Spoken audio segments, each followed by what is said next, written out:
अगले दिन जैसे ही राजा भोज ने सिंहासन पर बैठना चाहा तो दूसरी पुतली बोली, जो राजा विक्रमादित्य जैसा गुणी हो, पराक्रमी हो, यशस्वी हो, वही बैठ सकता है इस सिंहासन पर। राजा ने पूछा, विक्रमादित्य में क्या गुण थे? पुतली चित्रलेखा ने कहा, सुनो।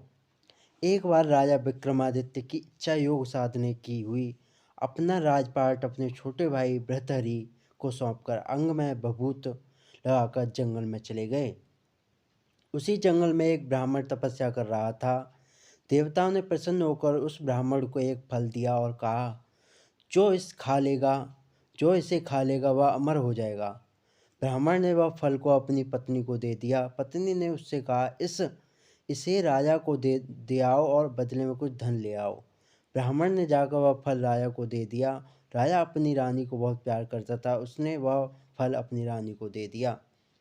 रानी का प्रेम शहर के कोतवाल से था। रानी ने वह फल उसे दे दिया। कोतवाल एक वेश्या के पास जाया करता था, उसने वह फल वेश्या को दे दिया। वेश्या ने सोचा कि मैं अमर हो जाऊंगी तो भी पाप कर्म करती रहूंगी, अच्छा होगा कि यह फल राजा को दे दूं। वह जिएंगे तो लाखों का भला करेंगे। यह सोचकर उसने दरबार में जाकर वह फल राजा को दे दिया। फल को देखकर राजा चकित रह गए। उन्होंने सारा भेद मालूम हुआ तो बड़ा दुख हुआ। उसे दुनिया बेकार लगने लगी। एक दिन वह बिना किसी से कहे सुने राजघाट छोड़कर घर से निकल गए। राजा इंद्र को यह मालूम हुआ तो उन्होंने राज्य की रखवाली के लिए एक दूत भेज दिया।